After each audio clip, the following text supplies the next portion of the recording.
must go now. Trump must go now. Trump must go now. Trump must go now. This is an emergency. This is a tragic emergency. India एक sovereign state है और अपना फैसला करने का पूरा हक रखती है और हम बहुत खुश हैं कि जो नरेंद्र मोदी प्राइम मिनिस्टर हैं इंडिया के, वो अपनी आवाम के लिए सोचते हैं। India looked at him like, bro, we survived the British, we can survive your math. America जो दुनिया भर को डेमोक्रेसी का पाठ पढ़ाता है, वहाँ से एक ऐसी खबर आ रही है जिसको सुनकर आप सब लोग हैरान रह जाएंगे। Who pays tariffs? Consumers pay Trump's tariff tax.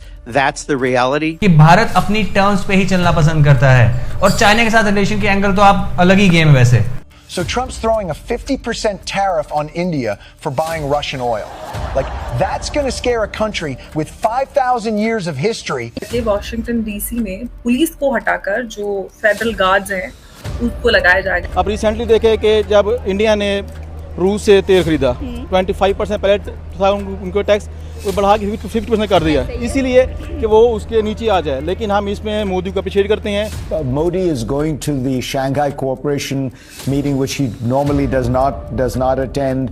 China से हम दूर होते जा रहे हैं और इंडिया चाइना के करीब होता जा रहा है। उसने ट्रंप की बिल्कुल नहीं मानी, उसने अपनी आवाम के लिए सोचा है, उसने आवाम के भले के लिए सोचा है। लेकिन सर ओवरऑल अगर देखा जाए चाइना, इंडिया, अमेरिका, रशिया, वो तो बड़े प्लेयर्स हैं और वो ये टेस्ट मैच अफोर्ड भी कर सकते हैं कि 2-3 साल वो खेलते रहें इस तरह टुक टुक करके। जिस तरह भी हमारी तो इकोनॉमी बिल्कुल पहले ही जो है वो हमने रोल ओवर करके। तो अमेरिका डेमोक्रेसी का चैंपियन होता था, आप इस बार प्रेजेंट अथॉरिटेरियनिज्म देखेंगे। नमस्कार दोस्तों, एक्सप्रेस न्यूज इंडिया में आपका स्वागत है। जैसे आपने क्लिप्स में देखा, अमेरिकन मीडिया ये डिस्कस कर रहा है कि अमेरिका ने 5000 साल पुरानी सिविलाइजेशन से पंगा ले लिया है जो खुद के लिए लॉस का डील होगा। सीरियसली, जब भारत ने ब्रिटिश अंपायर जैसे सुपर पावर के सामने हार नहीं मानी तो फिर अमेरिका क्या चीज है। ट्रंप के टैरिफ अटैक के बाद भारत अमेरिका का रिलेशनशिप काफी खराब हो चुका है। ट्रंप ने इंडिया पर 50% टैरिफ लगा दिया जो ब्राजील के साथ दुनिया में हाईएस्ट है, और ऊपर से 25% बेस टैरिफ और रशियन ऑयल से खरीदने पर 25% एक्स्ट्रा चार्जेस। एक्सपर्ट्स बोल रहे हैं कि ट्रंप की ये स्टेप वॉशिंगटन न्यू दिल्ली की 25 साल में बनी स्ट्रॉन्ग स्ट्रेटेजिक पार्टनरशिप को डैमेज कर रहा है।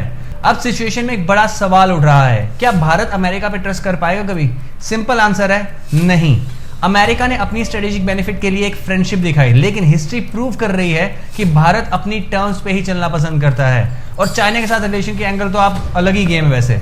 तो सीन क्लियर है, ग्लोबल पॉलिटिक्स एक गेम है जिसमें हर कोई अपने बेनिफिट के लिए खेलेगा। भारत के लिए मैसेज सिंपल है, अपने कार्ड स्मार्टली खेलो, किसी पे ब्लाइंड ट्रस्ट मत करो, चाहे वो अमेरिका ही क्यों ना हो। और हाँ, दुनिया को याद दिलाते रहो कि 5000 साल पुरानी सिविलाइजेशन को अंडर एस्टिमेट करना एक बहुत बड़ा एरर है।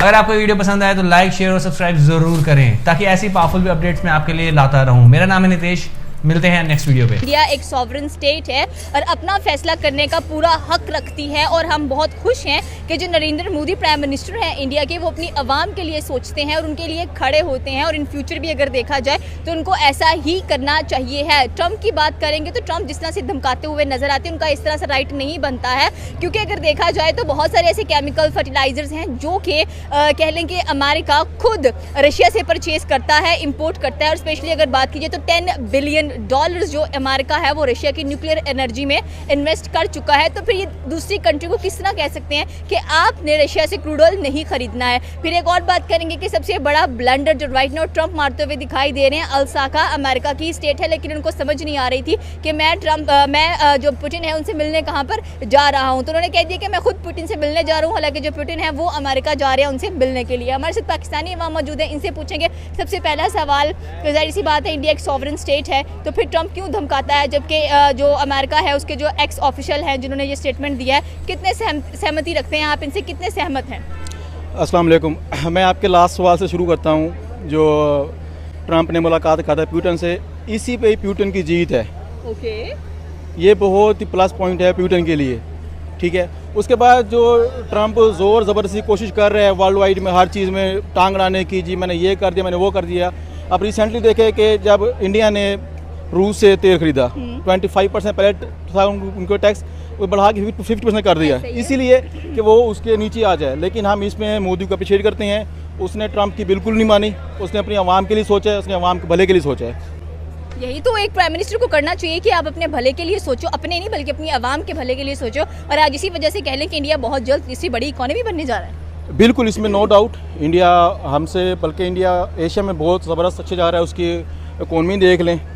और यही सीन था जब पीएम इमरान खान साहब ने भी यही स्टेप लिया था लास्ट टाइम जब वो रशिया गए थे, तो उसी को लेके हमारी स्टेटमेंट के दरमियान जो गैप आया है, जिसको लेके अभी तक भी बहुत बड़ा गैप है। तो हम भी रिक्वेस्ट करते हैं कि प्लीज़ इसको भी देखें। हमारी अवाम है यहाँ पे बहुत ज़्यादा महंगाई बढ़ती जा रही है, इसलिए कि हम अपनी चीज़ों को कंट्रोल नहीं कर पा रहे। डॉलर बढ़ता जा रहा है, पाउंड को देख लें। इस हालात में आप कैसे कह सकते हैं कि एक आम बंदा एक ईजिली लाइफ गुजार। जो दुनिया भर को डेमोक्रेसी का पाठ पढ़ाता है, वहां से एक ऐसी खबर आ रही है जिसको सुनकर आप सब लोग हैरान रह जाएंगे। प्रेसिडेंट ट्रंप ने एक बड़ा फैसला लिया है और इसको एक्सप्लोसिव मूव के तौर पर देखा जा रहा है। होम रूल एक्ट को इन्वोक करके वॉशिंगटन डीसी में पुलिस को हटाकर जो फेडरल गार्ड्स हैं उसको लगाया जाएगा, यानी कि जो डायरेक्ट फेडरल कंट्रोल में लाने का जो अनाउंसमेंट है, इसको किस तरह से देखा जाना चाहिए? क्या ये अथॉरिटेरियन ओवररीच है या जो वादे प्रेसिडेंट ट्रंप ने किए थे कि हम बहुत कुछ बदल देंगे, वही केजरीवाल स्टाइल, तो क्या ये उसका हिस्सा है? लेकिन बड़े सवाल हैं इससे जुड़े कि कई सारी कैसे स्टेट जिसमें वॉशिंगटन डीसी, न्यूयॉर्क और उन सब में फेडरल रूल लगाने की बात की जा रही है। इसके पीछे क्या कुछ रीजंस हैं, उन पे हम चर्चा करेंगे। हमारे साथ मौजूद है उमेश जी। उमेश जी, बहुत बहुत स्वागत है आपका। जय हिंद, नमस्कार। जय सियाराम नंबर जी।